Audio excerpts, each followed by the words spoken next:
Okay. नमस्कार sir. नमस्कार। स्वागत है आपका इस संक्षिप्त मुलाकात में। इस धन्यवाद मुलाकात मुझे जी। मुझे इस वर्चुअल दुनिया में घसीटने के लिए। जी, कुछ अपनी कुछ जग की, ये मैंने हम्म। शीर्षक रखा है इस कार्यक्रम का। अच्छा। तो इसमें हम कुछ अपनी कहेंगे और कुछ जग की कहेंगे। और सच सच कहूंगा। हाँ, अब सच कहें क्योंकि यहाँ हम अदालत में तो बैठे नहीं है, तो गीता नहीं पढ़ाई नहीं, जाती सच सच सच कहूंगा और अपने अंतस में उतरता जाऊंगा। है। बिल्कुल, और साहित्यकार के लिए तो उसकी जुबान ही गीता की पवित्रता के बराबर है। हाँ, तो कुछ प्रश्न मैं आपके सामने रखूंगा सर। जरूर। अब हम आप पब्लिक के सामने हैं और हम्म। पब्लिक हमारे सामने है। हम्म। मैं आपसे ये जानना चाहता हूं कि इधर आप कविताएं लिख रहे हैं, इसके पहले आप व्यंग लिखते थे, इसके पहले कथा साहित्य में अच्छी पकड़ थी, संस्मरण भी अच्छे रहे आपके। तो शुरुआत किस विधा से हुई आपकी? शुरुआत, जी। देखो भैया, शुरुआत तो कविता से ही हुई थी। और वो भी आज नहीं, आज से बहुत बरस पहले। हम्म। उसके बाद मेरे सामने एक दुनिया खुली। मैं साहित्य को उसकी पूरी संपूर्णता के साथ स्वीकार करता हूँ। और इसीलिए जहां जहां मेरी कलम चली, मैंने हम्म। अपनी कलम का वर्गीकरण नहीं किया। बहुत दिन तक हम्म। मैंने बहुत कहानियां लिखी, और मुझे जिस सम्मान से उस जमाने की शीर्ष पत्रिकाओं ने छापा, जिसमें हम्म। धर्मवीर भारती की धर्मयुग की, साप्ताहिक हिंदुस्तान था, और दिनमान में तो खैर मेरे आलेख होते थे। और हम्म। इसके अलावा माध्यम था, कल्पना थी, सारिका थी, नई कहानियां थी। हम्म। और अपने आप आपको शायद हैरानी होगी कि मैंने बहुत बरस, लगभग 30 बरस हम्म। कहानियां जब लिखी, तो उनके साथ मैंने 33 बरस नाटक भी लिखे। मुझे हम्म। ऐसा लगता है कि मेरे अंदर की जो उद्दाम ताकत है, उसका हम्म। प्रस्फुटन हो रहा है अलग अलग अलग माध्यम से। और जिस वक्त मेरा बांध टूटता है, और वो नेचुरली कुछ ऐसी बातें होती हैं जो मेरी क्रिएटिविटी को, मेरी सृजनशीलता को एकदम से चौंकाती हैं, तो जिस जी। तरह से उनको फूटना होता है फूटती हैं। कभी वो, मुझे लगता है कि नाटक इसके, और व्यंग, आपको हैरानी होगी, मैंने अभी नहीं, मेरा पहला व्यंग धर्मयुग में 1968 में छपा था। और मेरी हम्म। कहानियां धर्मयुग में 1974 से छपती रहीं। और जब धर्मयुग में किसी की एक रचना नहीं छपती थी, मेरी कुल हम्म। मिलाकर 350 के करीब रचनाएं छपी। और उनमें से मैंने अपनी जिम्मेदारी अपनी भूमि के प्रति निभाई। आतंकवाद के दिनों में जो सबसे मुखर कलम कहानी के रूप में, और इसके अलावा जब मुझे कहानी से ज्यादा तीखा होना था तो व्यंग के रूप में, और व्यंग के अलावा जब सीधे सीधे स्थितियों से टकराना था, तो एक क्रिएटिव रिपोर्टाज की मैंने एक बनाई थी उस वक्त, और वो बहुत पसंद किए गए, और उनको सभी ही पत्रिकाओं ने छापा। बात हम्म। पुरानी है, अब पुरानी बातें क्या दोहराऊं, आप नई बातें कीजिए मेरे साथ। तो इसलिए कविता मुझे मेरे लिए मुझे कोई ये नहीं। मुझे ये समझने में थोड़ी सी दिक्कत हो रही है हाँ कि हाँ, शुरुआत बोलिए। आपकी कविता जैसी विधा, समृद्ध विधा के साथ होती है। तो हम्म। उस समय कविता कविता विधा को छोड़ने का क्या कारण? कविता विधा उस वक्त छोड़ने का ये कारण था कि मेरे जो समकालीन कविता छोड़ रहे थे या लिख रहे थे, उस हाँ। कविता में मुझे छलावा ज्यादा लगता था। और छलावा के अलावा मुझे लगता था कि कल्पना की उड़ानें हैं, और उन दिनों में एक एब्सर्डिटी बहुत। ये किस दौर की बात है सर? किस दौर की ये बात है ये? 70 के आसपास, जब जगदीश चतुर्वेदी बहुत एक्टिव थे, ये उन हम्म। दिनों की बात है हुजूर। और इसीलिए फिर मुझे कहानी में जब मैंने फेस करना शुरू किया, अपने अपने जीवन को और अपने अंतस को, दोनों बातें मिलकर चलती हैं, और अपने दृष्टिबोध को, अपने चिंतन बोध को।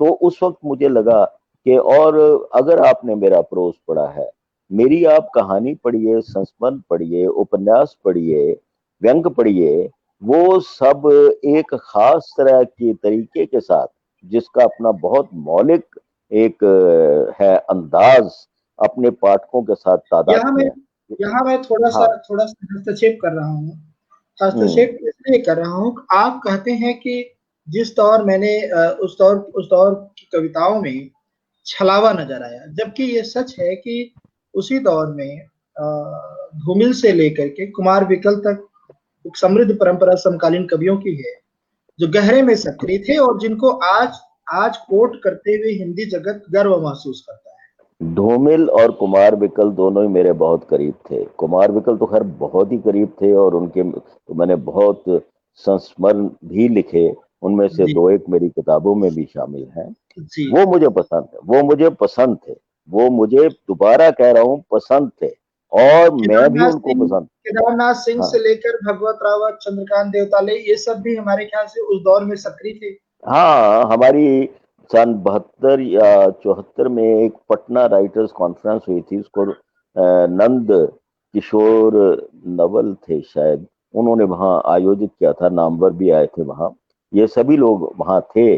और देखिए, अपना अपना रास्ता होता है, मुझे अपना रास्ता अपनाना था, मैंने अपना रास्ता उस वक्त कहानी में लिया, और कहानी में जो या वाह ठीक वाह है, लेकिन लेकिन जब है। ऐसे समृद्ध कवि थे और हम्म। कविताएं भी क्योंकि जिम्मेदारी से आ ही रही थी आपातकाल वगैरह को लेकर के, तो ऐसे समय में उस दौर की लगभग कविताओं को छलावा कह देना, ऐसा नहीं लग रहा है कि आप मैं समकालीन। कोई मैं कोई आरोप प्रत्यारोप नहीं लगा रहा, मेरी अपना इम्प्रेशन था।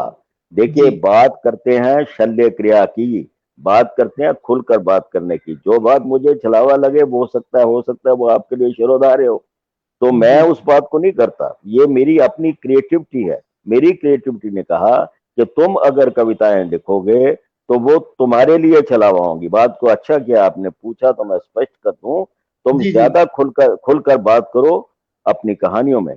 और उस वक्त मैंने अपनी जान को संकट में डालकर, मैं हम्म, शायद हिट लिस्ट पे भी आ गया था उन दिनों, यहाँ का जो माहौल था, मैंने कहा कि मैं प्रोज में खुलकर बात करूंगा, और मैंने प्रोज में तब खुलकर बात की।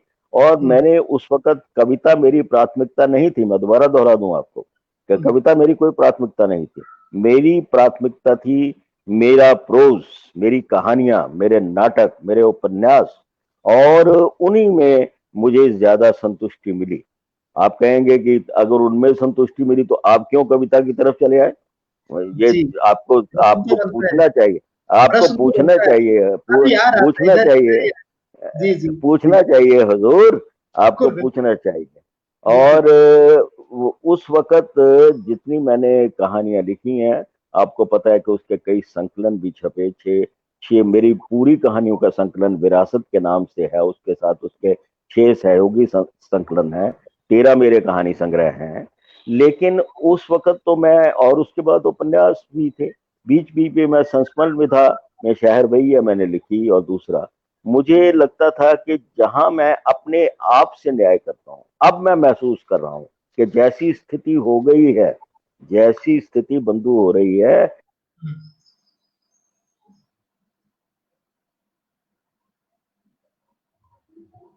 हाँ जी सर। हेलो।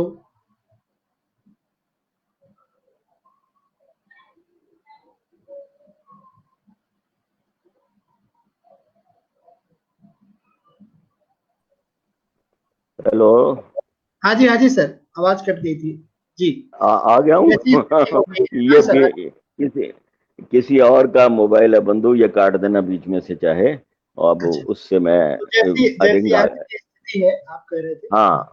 और ये मैं इसका दूंगा पूरा का पूरा श्रेय अक्कू श्रीवास्तव को। अक्कू, ये बहुत साल पहले की बात है, लगभग यूं समझो कि 12 12 से भी 15 साल पहले अक्कू श्रीवास्तव यहाँ अमर उजाला के एडिटर थे।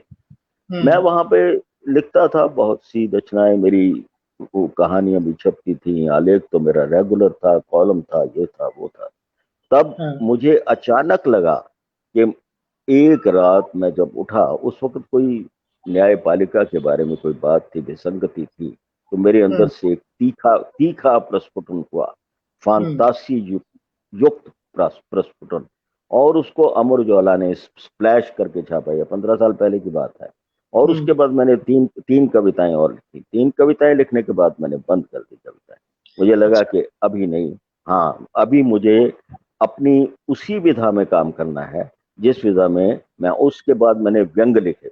और व्यंग मैंने अभी आपको पता ही है कि विरासत अगर मेरा कथा संकलन है बहुत बड़ा, तो समय साक्षी है, ये मेरा बहुत बड़ा संस्मरण का है। और नश्तर की मुस्कान जिसमें मेरे 100 व्यंग हैं, वो व्यंग संग्रह है। अचानक फिर जब जब जो जिंदगी बहुत बेजार होती चली गई, अभी तो हम कोविड झेल रहे हैं, लेकिन जिंदगी तो बहुत बेजार हो गई थी बंधु। और उसमें ना ना पीने को दूध मिल रहा था, ना पीने को पानी मिल रहा था, जो लगातार आप पी रहे हो। तो मैं मुझे ये लगता था कि बहुत से ऐसे मेरे भाई बंद हैं जो ना यहाँ है ना वहाँ है। और अभी अभी मैं पढ़ रहा था सुबह कि डेंगू फैल रहा है। डेंगू फैलने से जो लार्वा जिसके घर से निकल आएगा उसका चालान किया जाएगा। अरे उसका चालान करेगा, और जिसने वो लार्वा फैलाया, जिसने अपनी वो ड्यूटी नहीं की, वो तो आपका चालान काटेगा। ये वो विसंगति है, ये वो पैराडॉक्सिकल सिचुएशंस हैं जिन्होंने मुझे मजबूर किया कि अगर एक नए ढंग से बात कहनी है तो कविता में कहो। जो लोग नहीं कह रहे थे, मैं उनको पसंद नहीं कर रहा था। मुझे लगता था यानी ये कहीं सच है बनावटी। कि कविता में नए ढंग से और सशक्त बातें कविता के माध्यम से जन समाज के सामने लाई जा सकती है। इस वक्त मैं ये देखिए, लोग तो आजकल लघु कहानी कर रहे हैं, उसके अलावा लघु नाटक हो रहे हैं। मैंने भी 5-5, 10-10 मिनट के नाटक भी ट्राई किए हैं और वो बहुत मकबूल हुए हैं आपके अखिल भारतीय प्रसारण में। तो ऐसे वक्त में बात तफसील से कहने का वक्त नहीं है, बात सीधे मिसाइल नुमा अंदाज से कहने का वक्त है। और मैं महसूस करता हूं कि जब मैं आजकल कविताएं जो लिख रहा हूं, बहुत कविताएं लिखी हैं आप तो, आपको पता ही है कि मैं पिछले 4 साल से लगातार कविताएं लिख रहा हूं, लगातार। और धीरे धीरे धीरे धीरे वो कविताएं जो हैं वो मुझे इतनी ज्यादा एक खास तरह की तुष्टि देती हैं, एक चुभन भरी तुष्टि देती हैं मुझे कि यस, आप अपना कर्तव्य जो है वो निभा रहे हो। ये कहानियां, ये जो कविताएं हैं मेरी, ये बहुआयामी कविताएं हैं। इसमें मैं तरह तरह के प्रयोग कर रहा हूँ, भाषा के प्रयोग कर रहा हूँ, और मेरा देखने का दृष्टिबिंब जो है मुझे लगता है कि औरों से अलग है। और इसके अलावा मैं आपको चिल्ला कर ये कहता हूँ कि आप मेरी कविताओं को नापसंद कीजिए, क्योंकि हम जिंदगी को अगर नापसंद कर रहे हैं और उससे जूझना चाहते हैं तो पहले तो मेरी कविताओं की नापसंदगी से बात शुरू कीजिए आप। और मैं जब जिंदगी को नापसंद करके अपनी उन कविताओं के साथ उससे जूझ रहा हूं, तो आइए उसको उसी स्तर पे झेल के इस जिंदगी से जूझे। तो आप बात अच्छा करें, सर, ये मैं ये और भी। बताइए कि मैं ये जानना चाहता हूँ, और मैं ही नहीं, लगभग लगभग हिंदी साहित्य के लगभग पाठक जानना चाहते हैं कि जिन विशेष प्रवृत्तियों की वजह से पंजाब जाना जाता था, पंजाब, जिन अच्छा। विशेष पंजाब जाना जाता था, जिन विशेष साहित्यिक आंदोलनों में पंजाब की सक्रिय हस्तक्षेप होती थी, इधर के दिनों में क्या आपको नहीं लगता वो हस्तक्षेप थोड़ा डगमगाया है? यहाँ इधर के दिनों में तो आंदोलन की बात आप कह रहे हैं। अरे क्या आंदोलन, इन दिनों तो जो है, तू मेरा मुल्ला भगो मैं तेरा हाजी भगोयम, ऐ बंधु तू मेरी तारीफ कर मैं तेरी तारीफ करता हूँ। और उसके साथ षड्यंत्र किए जाते हैं, उसके साथ गोष्ठियां अरे अरे क्या क्या, मैं तो कहता हूँ कि इसीलिए मुझे बार बार व्यंग की तरफ लौटना पड़ता है यार। लोग तो अपनी किताब छपवा के उसका अभिनंदन भी उसी गोष्ठी में कर देते हैं और बड़े साहित्यकार बन जाते हैं।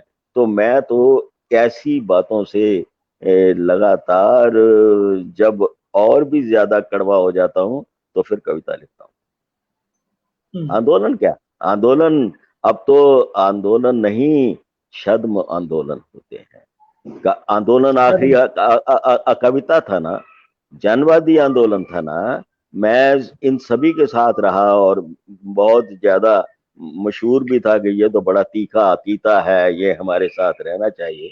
धीरे धीरे मैंने देखा कि जनवादी आंदोलन का भी यही था, स्वस्थापना, और कविता का भी यही रहा, स्वस्थापना। उससे पहले का जो लिरिकल कविता थी उसमें भी वही बात रही। लेकिन एक बात मैं कह दूं प्यारे बंधु, कि मुझे कभी भी इन सभी पूरी की पूरी मुख्य धारा में जेन्युइन लोगों की कमी नहीं लगी, और मैं सौभाग्यवान हूं कि वो जेन्युइन लोग मेरे साथ रहे और हमने इकट्ठे मिलकर हर तरह की सृजनात्मकता को झेला। जो नाम आप ले रहे हैं इनमें से बहुत से नाम मेरे दोस्त थे, और उन दोस्तों ने, अरे किन लोगों ने अपने अपने वक्त में नहीं लिखा। सौमित्र मोहन ने क्या लुकमान अली नहीं लिखा? किसी वक्त मनिका भी ठीक लिखती थी। ममता कालिया ने जब कहानियां लिखी तो वो कविता से कहानी की तरफ आई थी, और कहानियों में उसने एक अलग पैठ दी, जबकि रविंद्र कालिया उससे बिल्कुल अलग लिख रहे थे और मैं अपनी तरह से अलग लिख रहा था। मैंने जिंदगी में जो कुछ झेला भोगा और जितना मैंने उसको अपनी क्रिएटिविटी के स्तर पर एक्सप्रेस किया, मैंने पढ़ा बहुत, लेकिन मैंने किसी भी पढ़ने को अपने आप पे हावी नहीं होने दिया। मैं अपनी दृष्टि के साथ आया हूँ, अपनी प्रासंगिकता के साथ आया हूँ, अपनी के, और मैं ये प्रासंगिकता को किसी भी स्तर पे मैं इसको साहित्य के स्थापित कोष्ठकों से नहीं बांधता। मैं उससे अलग जाता हूं। जैसे आज की चित्रकला है, उसमें देखिए एब्सर्डिटी से निकलकर आज वो कहां कहां ऊंचे म्यार छू रही है कि वो फिर से आपसे जुड़ रही है।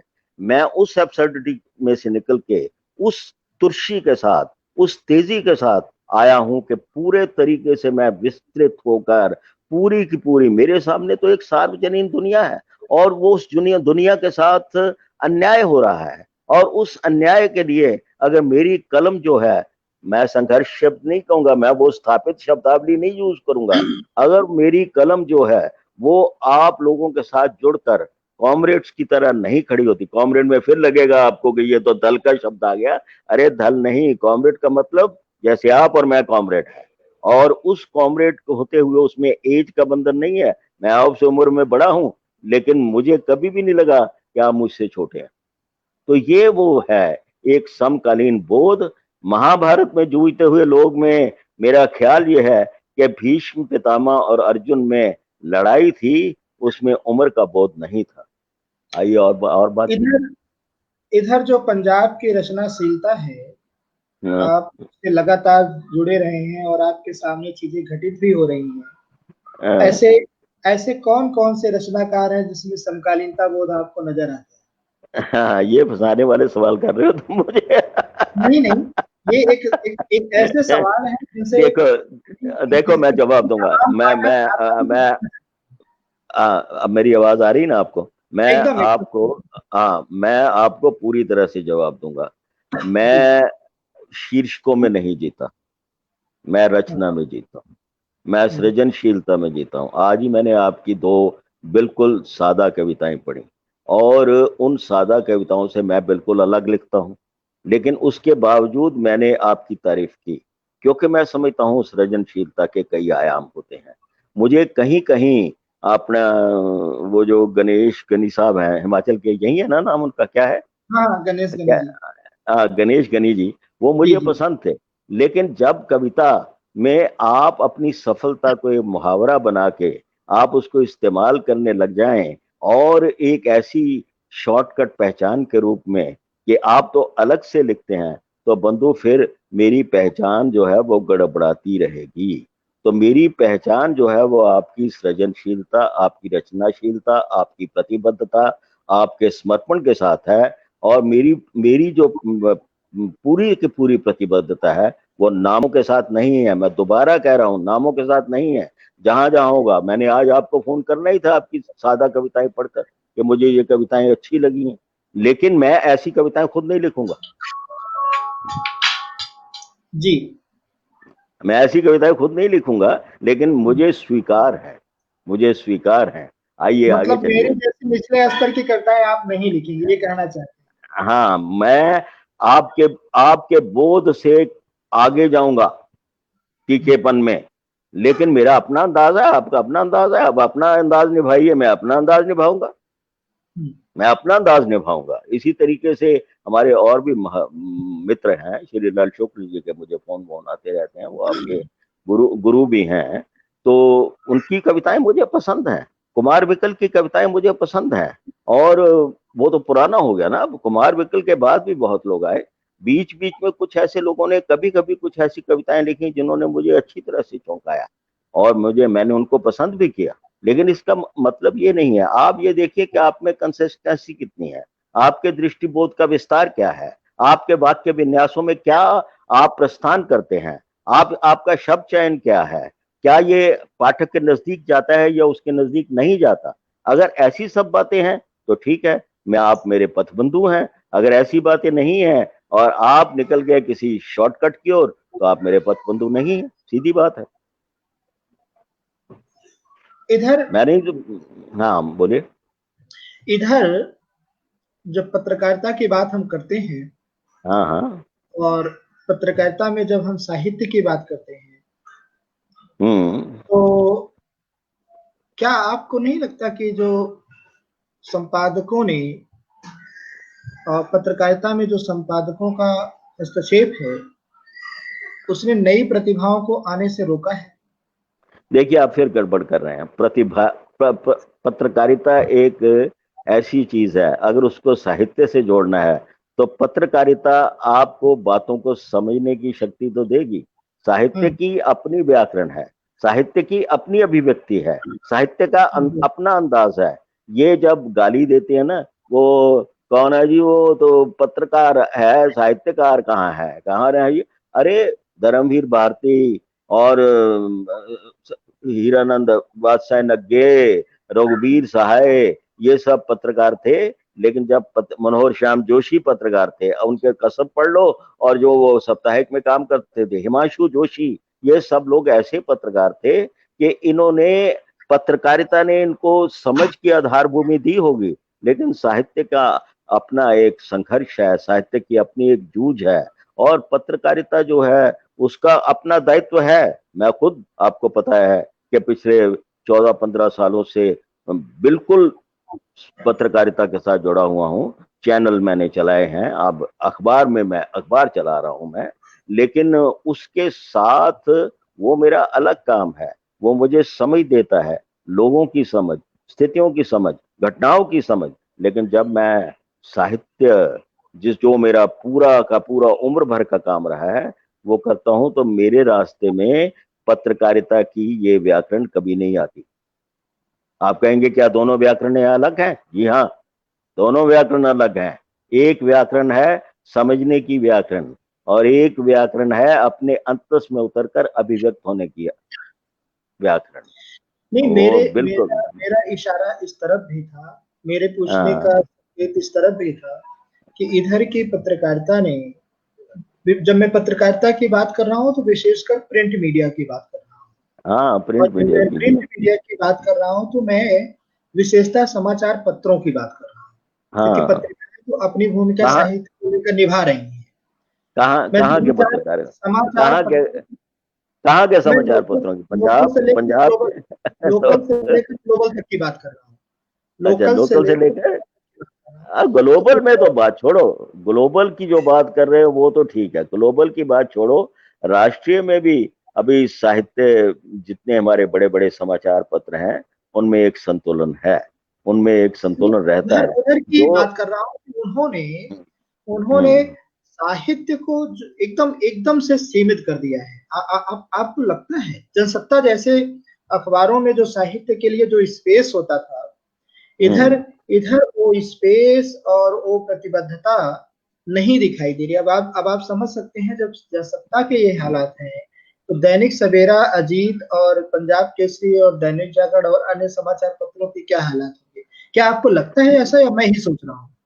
यहाँ के जो स्थानीय समाचार पत्र हैं उनके बारे में मैं कोई कमेंट नहीं करूंगा, उसके लिए मैं आपसे माफी चाहता हूँ। जी, जी, और जी, जी, जी। जहां तक आप जिन कर रहे हैं, नवभारत टाइम्स की बात कीजिए, दैनिक हिंदुस्तान की बात कीजिए, जनसत्ता की बात हुँ, कीजिए, दैनिक ट्रिब्यून की जी, बात कीजिए, आपको ये जी, भी जी, पता जी। है कि दैनिक ट्रिब्यून और जनसत्ता में मैं बहुत मुखर रूप से लिखता भी हूँ। देखिए वहां हुँ, बड़ी सीधी सी बात यह है कि इस वक्त अगर तो इस वक्त आपको शिकायत है तो वो कोविड की वजह से, आर्थिक संकट से उन लोगों ने अपने साहित्य पृष्ठ जो है ड्रॉप कर रखे हैं। और हुँ, अगर आप उनके दृष्टिबोध की बात करते हैं तो मेरा अपना विचार ये है कि शुरू से लेकर मैंने दैनिक हिंदुस्तान में बहुत लिखा, साप्ताहिक हिंदुस्तान में भी लिखा, एक में विजय किशोर मानव थे, एक में हिमांशु जोशी थे। लेकिन विजय किशोर मानव भी जब अपना निकालते थे वो साहित्य पृष्ठ, तो उनकी दृष्टि साहित्य की होती थी। और जो आप एडिटोरियल पेज की बात कर रहे हैं, एडिटोरियल पेज का एक ग्रामर और उसका एक संवाद ही बिल्कुल अलग होता है। वो उसके ऊपर कोई प्राथमिकता वो दे ही नहीं पाते साहित्य को। उनके पास करंट है, करंट के साथ एनालिसिस है, एनालिसिस के साथ दो ही तरह के संपादक होते हैं, या तो अटैक होते हैं या दार्शनिक किस्म के होते हैं। दोनों ही कामों में साहित्य तो बिल्कुल अलग है। तो इसलिए साहित्य और पत्रकारिता को मैं बिल्कुल अलग अलग रखता हूँ। पत्रकार साहित्य नुमा कोई चीज यहाँ नहीं है, बाहर है। बाहर है, विदेशों में है, हेमिंगवे है, और इसके अलावा बहुत से ऐसे राइटर्स हैं जो कि पत्रकारिता में जो उन्होंने झेला भोगा उसके ऊपर उन्होंने युद्ध स्तर के बहुत अच्छे उपन्यास लिखे, बहुत अच्छे उपन्यास लिखे। तो वो शायद इतना मैं समझता हूँ कि हिंदुस्तान की पत्रकारिता जो है वो मालिकों की पत्रकारिता है, और मालिकों की पत्रकारिता में जो वर्कर साहित्यकार हैं उनको वो एक्सपीरियंस मिलता ही नहीं है, उनको वो आर्थिक सुविधा ही नहीं मिलती है कि वो उसको आत्मसात करके अपनी रचनाओं में ला सकें। लेकिन इसका मतलब ये नहीं है कि मैं पत्रकारिता के रोल को कहीं नकारता हूं, मैं बिल्कुल रोल को नकारता नहीं हूं। लेकिन अगर आपको साहित्यकार बनना है तो पत्रकारिता ने जो कच्चा माल दिया है उसको अपने तरीके से आप लेकर आएंगे, और उसके लिए आपकी अपनी स्टैंप जरूरी है। इसीलिए मैंने कहा कि मैं आपको स्वीकार करते हुए भी मैं अपनी रास्ता खुद चलना चाहूंगा, जो मैंने सारी उम्र चला। मैं मोहन राकेश का शागिर्द था। मैं संस्मरण रविंद्र, हाँ संस्मरण में आप बराबर काम किए हैं और अच्छे संस्मरण हाँ भी निकल कर के आए हैं, लोगों ने प्रशंसा भी की है और उसके माध्यम से साहित्य का जो परिक्षेत्र है वो काफी विस्तारित तो पाया ही है, इसमें कोई दो राय नहीं है। लेकिन कुछ मुद्दे जो हैं अभी भी लोगों के संशय में हैं। हम्म, जैसे मोहन राकेश का आपका मित्र होना, मोहन राकेश का आपसे संवाद होना, रविंद्र कालिया जी से घनिष्ठता होना और ऐसे ऐसे ढेर सारे प्रसंग हैं जिस पर लोग बाय द वे कभी-कभी चुटकी भी ले लिया करते हैं कि साहित्यकार झूठ बोल रहा है। आपको कैसा अच्छा लगता है अच्छा इसमें? अच्छा अच्छा अच्छा, अरे कैसा अरे लगता अरे, है? मैं ऐसे ऐसे लोग जो हैं ये मैं उनकी हीन भावना समझता हूँ कि अगर हुँ, उनको ये लगता है कि मोहन राकेश को तो मेरे गुरु थे, हुँ, उनके साथ तो मेरी घनिष्ठता को कोई मतलब ही नहीं है। कालिया मेरा सीनियर था। और आपने कंपैरिजन करना है तो एक है स्मृतियों का बायोस्कोप, शैलेंद्र शायल ने भी उन्हीं लोगों पे लिखा है। और मेरी किताबें पढ़ लीजिए, अगर आपने पढ़ी है तो आपको जमीन हुँ, आसमान का फर्क निकल आएगा। और जो लोग कहते हैं उनको पता लग जाएगा घनिष्ठता क्या होती है। आप कुमार विकल का मेरा पढ़ लीजिए, आपको पता लग जाएगा घनिष्ठता क्या होती है, अगर पढ़ा है। अगर बिना पढ़े ही आप बात कर रहे हो कि एक आदमी 150 साहित्यकारों का मित्र कैसे हो सकता है, तो अरे भाई मैं अभी भी 100 आदमियों का दोस्त हूँ। ये मोहन राकेश जो थे, क्या आपको पता नहीं मोहन राकेश पढ़ाते थे? क्या आपको ये पता नहीं मोहन राकेश और मेरे चचा प्राण प्राण सेठ जो इतने बड़े इंग्लिश के राइटर थे वो बोसम फ्रेंड्स थे, और हमारे घर में उन लोगों का आना जाना था। लेकिन सुरेश सेठ को ये टीके लगवाने की जरूरत नहीं है कि वो मोहन राकेश का स्टूडेंट है, या रविंद्र कालिया। अरे रविंद्र कालिया और मेरे में 5 साल का फर्क था। रविंद्र कालिया हमारे कॉलेज का प्रेसिडेंट था, मैं फर्स्ट ईयर फूल था। हम इकट्ठे क्यों बैठते थे और वो सब बातें करते थे जो के करते हैं। आप जिन लोगों ने को कभी, अब अगर आप जगजीत के बारे में लिखोगे और जगजीत ने कभी आपको पहचानेगा भी नहीं। रविंद्र कालिया ने मुझे ये बताया कि जब मैं वहां इलाहाबाद में वो आया तो हम बाहर खड़े थे और हमने आपका नाम लेके अंदर घुसे। अब आप कहेंगे जगजीत से कैसे वो हो गया? तो ये आपकी अपनी हीन भावना है। तो मैं ऐसे ही हीन भावना वाले व्यक्तियों के बारे में बिल्कुल परेशान, मैं तो सोचने के लिए भी तैयार नहीं। और अच्छा इसीलिए आप लोग मेरे मेरे पास नहीं है, मेरे मेरे उस सर्कल में नहीं है बंधु। 60 साल साथ रहने के बावजूद आप उस सर्कल में नहीं आ पाए क्योंकि आप उस स्तर पर आए ही नहीं। और ये आपकी हीन बना है। उसके पास वो कैसे हो गया? वो यहाँ पे जलंधर रेडियो के सभी स्टेशन डायरेक्टर्स मेरे परम मित्र थे, टिल लास्ट को छोड़ के। अरे कैसे इतने हो गए? एक दीवानगी है, उसमें काम किया और बिना किसी परवाह के काम किया। और दूरदर्शन में भी ऐसा ही रहा। अब अच्छा सर, नहीं कर अच्छा रहे तो सर, नहीं ये कर रहे। मतलब ये है अच्छा कि किया, अभी भी अच्छा अच्छा अच्छा किया तुमने मुझे प्रोवोक कर दिया। अभी भी अच्छा किया। मतलब अभी भी आप आक्रोशित हो जाते हैं, अभी भी आक्रोशित करते हैं। हाँ नहीं, मैं परवाह नहीं करता। अगर मैं नहीं, परवाह करता, मैं परवाह आक्रोश करता। दिखाने की वजह क्या है देखिए। और देखो, मैं नेम ड्रॉपिंग भी नहीं करता। मुझे नेम ड्रॉपिंग करने की कोई एक बात जरूरत नहीं मैं है। और एक बात और जानना चाहता हूँ सर, और कई लोग जानना चाहते हैं कि किसी समय में हमारे एक प्रतिष्ठित नवगीतकार थे कुमार रविंद्र जी। तो कुमार हाँ, रविंद्र जी भी जालंधर के डीएवी कॉलेज में पढ़ाते थे, मे बी कुमार इंग्लिश के रविंद्र। लेक्चर। कुमार कुमार रविंद्र। रविंद्र हाँ कौन? हाँ। कुमार रवीन? हाँ हाँ, कुमार कहाँ यार? रविंद्र कहाँ? कहाँ पढ़ाता था वो? जालंधर जालंधर के डीएवी में नवगीतकार रहे हैं। अरे अब नहीं गुजर नहीं गए। कोई हाँ नहीं। यहाँ पर तो जितने नवगीतकार या गीतकार थे, उसमें चंद्र त्रिखा जहाँ जलंधर में रहा, चंद्रमोहन किशोर दीवान रहा जो कलकत्ता में मरा, और इसके अलावा कुमार रविंद्र नाम का कोई व्यक्ति यहाँ नहीं था। और अगर था तो वहीं यहाँ जहाँ के जो हमारा पूरा टोटल सर्कल था, हम लोग बहुत एक्टिव लोग थे। कॉफी हाउस में बैठते थे 15 बरस। कोई भी साहित्यकार अगर था, जो उससे पहले केपी में बैठते, रशियन टैवरन्स की तरह से, आपने तो वो देखी नहीं है अनिल पांडे जी। आपने वो जलंधर की जिंदगी नहीं देखी है जिससे मैं अवृत से बाहर पाता हूँ। और उस वक्त आप शहर भैया मेरी किताब पढ़िए, उस वक्त कॉफी हाउस में हमारी मेजों पे साहित्यकार हिंदी और पंजाबी के बैठते ही बैठते थे। केपी का ऊपर का चाय का होता था। ऐसा कोई साहित्यकार हो ही नहीं सकता जो था। जो मैं, आप मुझे नाम लीजिए, मुझे कुमार मैं भी रविंद्र नाम का कोई पता मैं नहीं। भी ये आपकी आपके उधर जानकारी में, हो सकता अरे है कि कैसे आपकी यार? जानकारी, हो सकता है कि आपकी जानकारी में ना हो और वो उतना उस समय सक्रिय ना रहे हो, ये भी हो सकता है। और कुछ ही दिन थे, हाँ, ज्यादा दिन नहीं थे। उसके तो अलावा कहना, हाँ, और बात उसके कीजिए। माध्यम से उसके माध्यम से कहना मेरा ये था कि रविंद्र जी के माध्यम से कहने मेरा ये था कि क्या पंजाब में भी नवगीत की कुछ स्थिति थी, और अगर थी हाँ, तो क्यों नहीं? आज। क्यों नहीं थी? देवराज दिनेश से ले लो। मैं उन लोगों की बात करूंगा जिन्होंने अपने अपने वक्त में बहुत बहुत झंडे गाड़े। जी देवराज दिनेश को बहुत पसंद किया जाता था। उसके अलावा चंद्र त्रिखा अपने वक्त में थे, और इसके अलावा प्राण जसराई थे। जी, आपने तो नाम भी, अभी आपने नाम भी नहीं सुना होगा, प्राण जसराई। वो प्राण जसराई मंचों, और इसके अलावा पृथ्वीराज कालिया आपके चंडीगढ़ में रहते हैं, आप वो बाहर बोहर चले गए हैं। ये सब ऐसी पीढ़ी है जो आपसे ओझल है, लेकिन अपने वक्त में इन्होंने 15-20 साल खूब झंडे गाड़े हैं। यहाँ बहुत मुशायरे होते थे, यहाँ बहुत से नवगीत की विदा भी आ गई थी। और एक आपके नलिनाचार्य जी हैं, इनके इनके पिता थे संतोष कुमार। उन लोगों ने बड़ा काम किया। मैंने तो बंधु झेला भोगा है। और इसलिए ये पंजाब की दुनिया यूपी की दुनिया से अलग है। और पंजाब की दुनिया में अब आप जिस वक्त आए हैं, उस वक्त ये सब लोग मंद पड़े हुए हैं।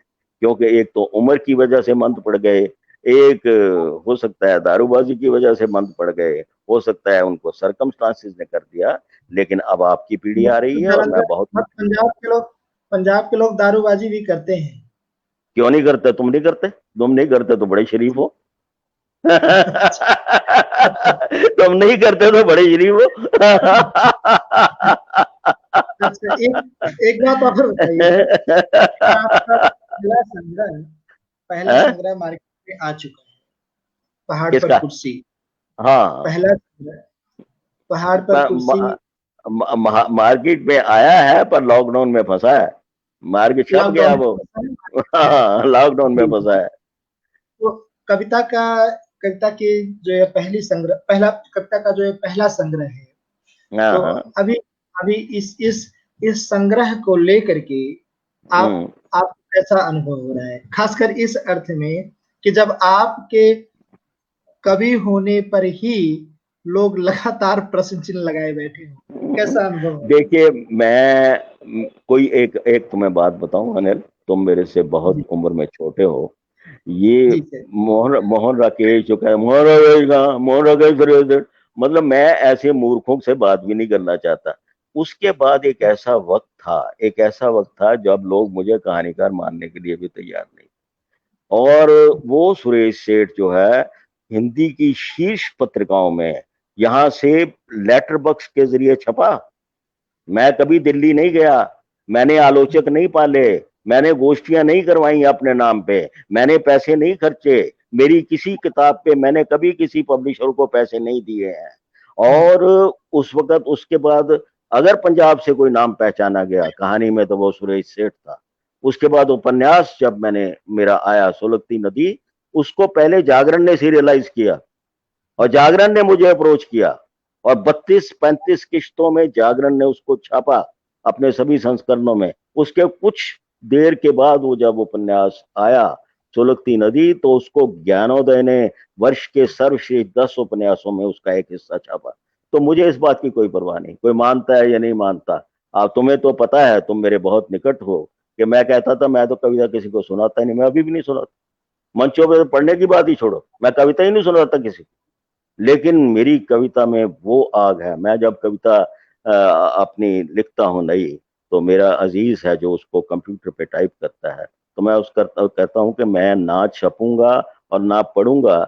जब मरने के बाद मेरी कविताएं आएंगी तो तब तुम्हें पता लगेगा कि ये कितनी ज्यादा आज की स्थितियों की अप्रासंगिकता को बिल्कुल नापसंद की हुई लिखी हुई ऐसी कविताएं हैं जो आपको मजबूर करती हैं कि आप भी सारी स्थितियों को नापसंद करें और इनसे जूझें।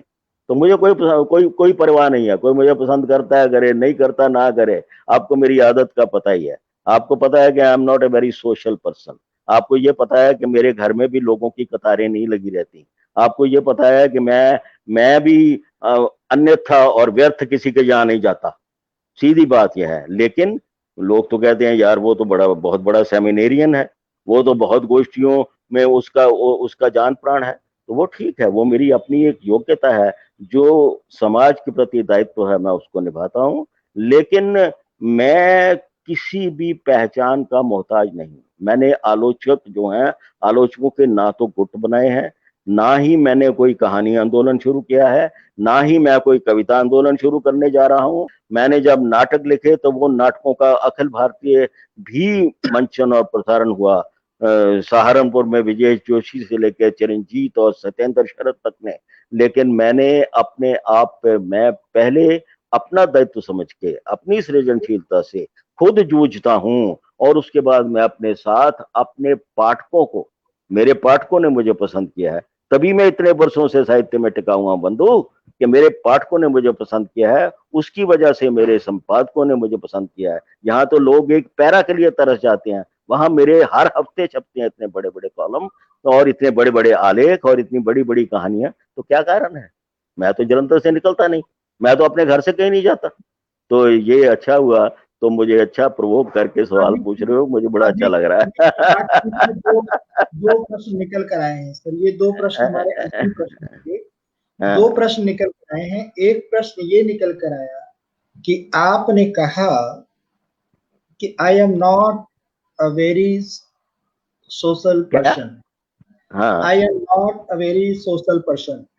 हाँ। तो क्या लेखक सामाजिक नहीं होता? नहीं, ये तुम आप देखो, चालाकी मत करो। सोशल चालाकी नहीं कर पर्सन चालाकी नहीं कर रहा हूँ सोशल चालाकी। पर्सन का ये चालाकी है। सोशल पर्सन जी का मतलब मैं गोष्ठीबाज नहीं हूँ। सोशल पर्सन का मतलब यह है कि मैं गोष्ठियां जो है वो मैं संस्थाएं खड़ी करके मैं शॉर्टकट से पहचान नहीं लेता। पर मेरे पास तुम इतने वर्षों से आते हो, कोई ऐसा हिंदी का साहित्यकार है जैनेन्द्र कुमार जी से लेके इस घर में जो रह के नहीं गया? वो नहीं, देखो, सोशल पर्सन, सामाजिकता पे मत प्रश्न उठाओ। अच्छा सामाजिक सर। तो मैं हूँ जी। और अच्छा है, तो मुझे घेरो घेरो घेरो, नहीं कोई नहीं, बात मैं नहीं। अच्छा, दूसरी दूसरी तरफ ये तुम भी है कि you are a very very bright person, और दूसरी तुम मेरे दूसरी से बहुत छोटे हो उम्र में, मुझे अच्छे लग रहे हैं तुम्हारे सवाल, और पूछो। दूसरी तरफ ये है कि आप कहते हैं कि मैं समकालीन पत्र पत्रिकाओं में लगातार छप रहा हूँ, और वो सच भी है, समाचार पत्रों में भी छप रहे हैं। मैं और दावे नहीं करता यार, अगर आप नहीं दूसरी पढ़ते तरफ हैं तो ये आपकी मैं अज्ञानता है, मैं उसमें मैं क्या मैं करूं? मैं देख रहा हूँ, मैं ये प्रश्न ये कर रहा हूँ कि इतना समय कहाँ से निकाल लेते हैं, और इस उम्र में वो भी बस इतनी सारी लिखा, तो उम्र, काबिल मेरी तारीफ। उम्र बताओ, मेरी बीच में उम्र, वही मैं कह रहा हूँ सर, मेरे मेरे क्योंकि मैं और मेरे सारे रिफ्लेक्सेस, मेरी सारी जो पूरे के पूरे रिएक्शन, संवेदनशीलता, संप्रेषणशीलता जो है, वो शायद तुम्हारे या तुम दोनों भाइयों को मैं बहुत पसंद करता हूँ, तुम्हारे दोनों भाइयों से भी ज्यादा। और आपको ये भी पता है कि उसी संवेदनशीलता के कारण जब मैं विरोध का झंडा बुलंद करता हूं किसी बात को, तो फिर मैं जब करता हूं तो करता हूं।